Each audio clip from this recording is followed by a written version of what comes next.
বাজাও, ভালো করে বাজাও, জোরে জোরে বাজাও, জোরে জোরে। ও ভাল লাগছে বাজাতে, আরো জোরে বাজাও বাজাও বাজাও বাজাও।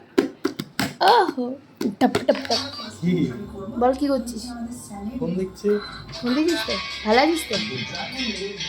আমার দেওর হচ্ছে এখন ননদ হয়ে গেছে, ভাল লাগছে দেখতে।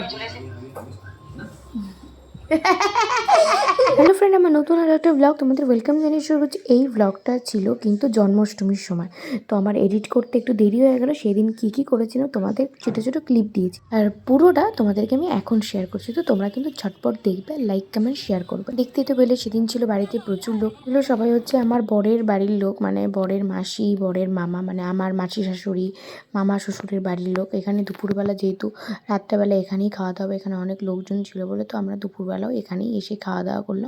ছিল কিন্তু পুরো নিরামিষ, ডাল ভাত, কচু শাক, পনিরের তরকারি। এবার সন্ধ্যাবেলা রেডি হয়ে আমরা ওইখানে চটিতে যাব খাবার দিতে। চলো দেখে নাও। আমি রেডি হয়ে নিয়েছি, এখন আমরা যাচ্ছি লোকনাথের ওখানে গিয়ে আমরা এখন প্রসাদ দেবো। কালকে যেহেতু চাকলা সবাই যাচ্ছে, আজকে কাল জন্মাষ্টমী, সেই উপলক্ষে কিন্তু আমাদের বাড়ির সামনে দিয়ে সবাই যায়। চলো দেখাচ্ছি। আমি বিয়ের আগে কখনো এগুলো দেখিনি, বিয়ের পর থেকেই দেখি, আমার খুব ভালো লাগে।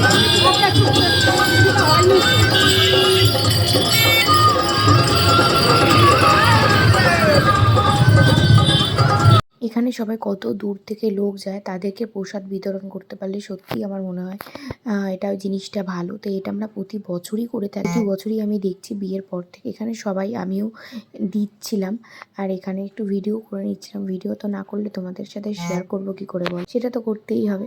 তারপরে বর বললো চলো একটু ঘুরে আসি, ওইদিকে আরেকটা রাস্তা আছে যশোর রোডের ওদিকে, ওদিক থেকেও নাকি যায়, চলো দেখে আসি। আর ওরও কটা কাজ ছিল, ওই জন্য আমি আর বোন, মানে মামা শ্বশুরের মেয়ে আর পল মিলে বেরিয়ে গেলাম। আর বেরোলাম ঠিকই, কিন্তু পড়লাম বৃষ্টিতে। তিনজনের সাদা জুতো, দাদা, বোন, বৌদি। এই যে আমার লেজ ধরেছে, আমার সাথে যাবে, দাদার সাথে যাবে, লেজু। তুমি ওকে নিয়ে যাচ্ছিলাম না, বৃষ্টি যেহেতু হবে। কি কান্না, আমার সাথে যাবে ভাবছে।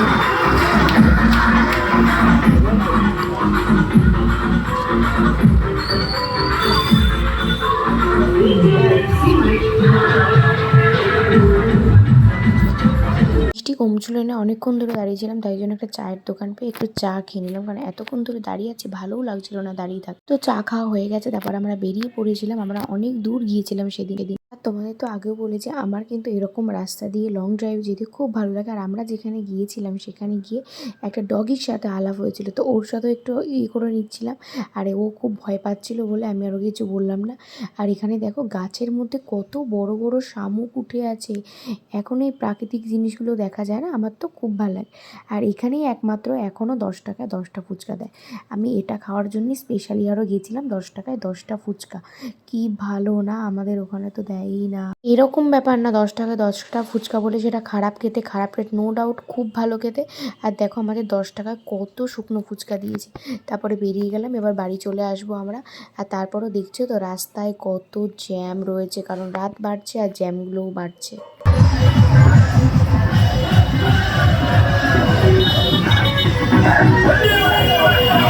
আমার সব থেকে দেখতে ভালো লাগে ওদের বাঘগুলো না একদম নানা রকম ধরনের, কত সুন্দর দেখতে হয় বাঘগুলো, আমার সেটা দেখতে খুব ভালো লাগে।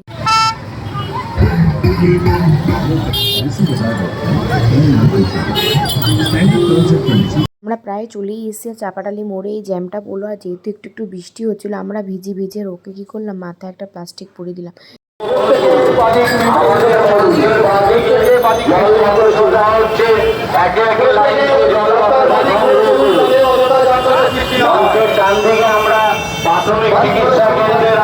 এই তোমাদের বললাম না বাঘটাগুলো কত সুন্দর দেখতে, দেখেছো? তোমাদের কি ভালো লাগছে বাঘগুলো দেখতে? আমাকে কিন্তু অবশ্যই কমেন্ট বক্সে জানিও। আর তোমাদের কার কার বাড়ির সামনে দিয়ে এরকম যায় সেটাও আমাকে কিন্তু জানিও। তো আমরা কিন্তু ফাইনালি আমাদের চটির সামনে চলেই এসেছি। এখানে আমরা যাদেরকে দেওয়ার জন্য দাঁড়িয়েছি তাদের থেকে বেশি চলে আসে নর্মাল পাবলিক। এটা আমার খুব একটা ভালো লাগে না, সব শেষ হয়ে গেলে হয়তো পাবলিক দিতাম, সে ঠিক আছে, কিন্তু অনেক সময় কি হচ্ছে আমাদের লুচি পাবলিক নিয়েই শেষ করে দিচ্ছে।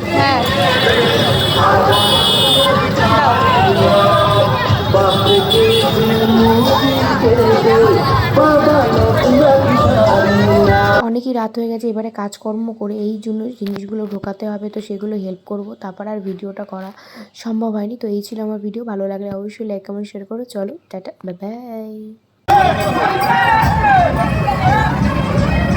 একটা বাস পুরো